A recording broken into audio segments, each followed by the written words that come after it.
오늘은 요한복음 7장 37절에서 44절의 말씀을 가지고 생수의 강이 흘러나오리라 라는 제목의 말씀을 나누고자 합니다. 예수님은요, 초막절을 지키시기 위해서 예루살렘에 오셨고 이제 그 명절의 마지막 날, 8번째 날에 서서 많은 사람들에게 외치십니다. 누구든지 목마르거든 내게로 와서 마시라.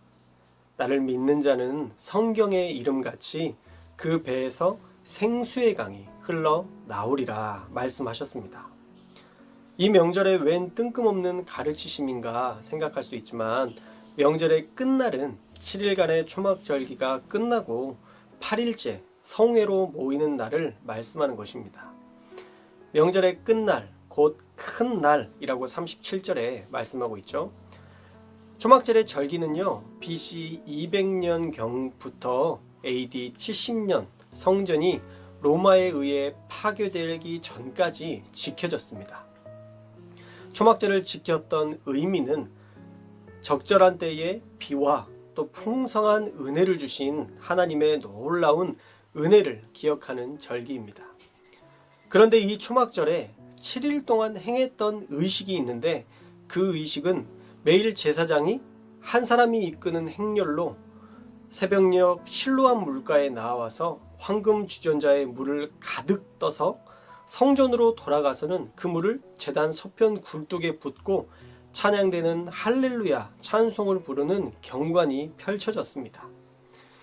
이 초막절의 의식은 40년의 광야 생활 동안 물이 없어 원망하고 불평했던 때를 기억하고 모세를 통해 반석을 끼어서 물을 주셨던 그 표적이 재현되기를 소망하는 의식이었습니다. 그렇게 성전에서 7일간 초막전을 보내게 됩니다. 그리고 8일째에는 아무것도 하지 않고 성회로 모이는 것이죠. 이 성회로 모였을 때에 예수님께서 무리들에게 예수님 자신이 생수가 되심을 알려주시면서 때를 따라 물도 은혜도 풍성케 해주셨던 하나님처럼 이제 예수님이 그렇게 너희에게 생명의 물, 생수가 되는 분임을 알려주고 있는 겁니다. 그리고 38절에 보면 성경의 이름같이 라고 되어 있는데 예수님께서 구약의 선지자들의 말씀을 인용했던 것임을 알려주고 계시죠.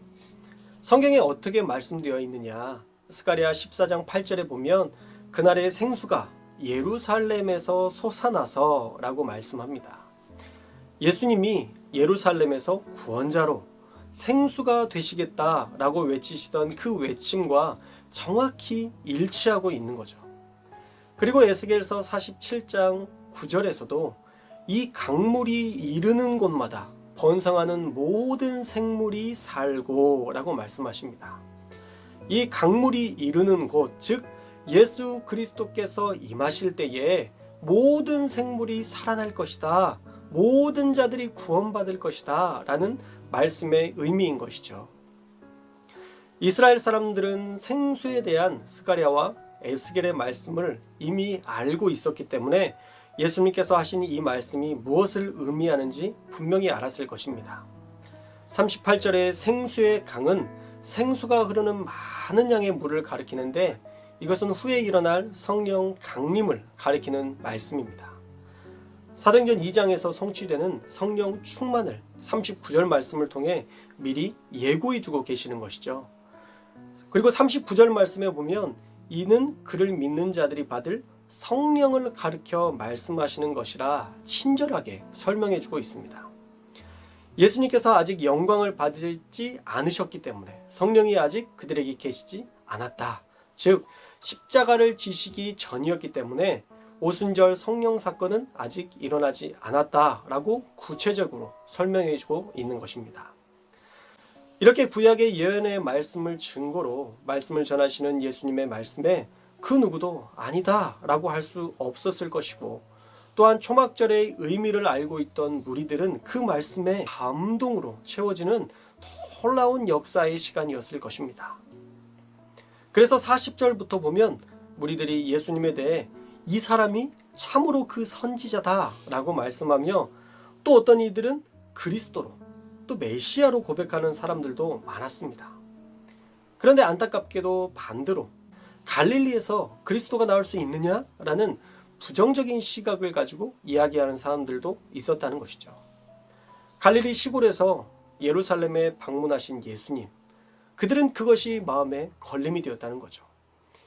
42절 말씀에 보면 그렇게 이야기했던 이유가 무엇이냐면 그리스도는 다윗의 씨로 다윗이 살던 마을 베들레헴에서 나오리라 하지 않았느냐라고 예수님의 자격 없음을 이야기하고 있죠. 그런데 오히려 이런 논쟁이 후대 사람들이 봤을 때 웃음거리, 비웃음거리밖에 되지 않았음을 우리가 잘 압니다. 예수님께서 베들레헴에서 나셨다는 것은 우리가 다 알고 있는 거죠. 물론 갈릴리에서 사셨지만 그가 베들레헴에서 나셨고 다윗의 후손임을 다른 복음서에서도 분명히 밝히고 있습니다. 그 당시의 사람들은 그렇게 예수님을 참 선지자로, 그리스도로, 메시아로 인정하기도 했지만 잘 알지 못했던 무리들은 예수님을 부정하기도 했다는 것이죠. 그러나 분명한 것은요, 그의 가르치심에 압도되었다는 것은 너무 자명한 사실입니다. 44절 말씀에 보면 예수님을 잡으려고 왔던 자들이 예수님께 손을 대지 않았다라고 증언하고 있습니다. 32절에 대제사장과 바리새인들이 그 아랫사람을 보내어서 예수님을 잡아오게 했습니다. 그런데 예수님을 잡으려던 자들이 지금 예수님을 잡지 않았어요. 그 이유가 46절 말씀에 나오는데 그 말씀을 듣고 그들이 은혜 받은 거예요. 이 유대인들이 예수님의 말씀에 감명받아서 도저히 예수님을 잡을 수 없었다는 것이죠. 46절 말씀에 보면요, 지금까지 이 사람이 말한 것처럼 말한 사람은 없었습니다 라고 대제사장에게 예수님의 가르치심에 대해서 탐복합니다.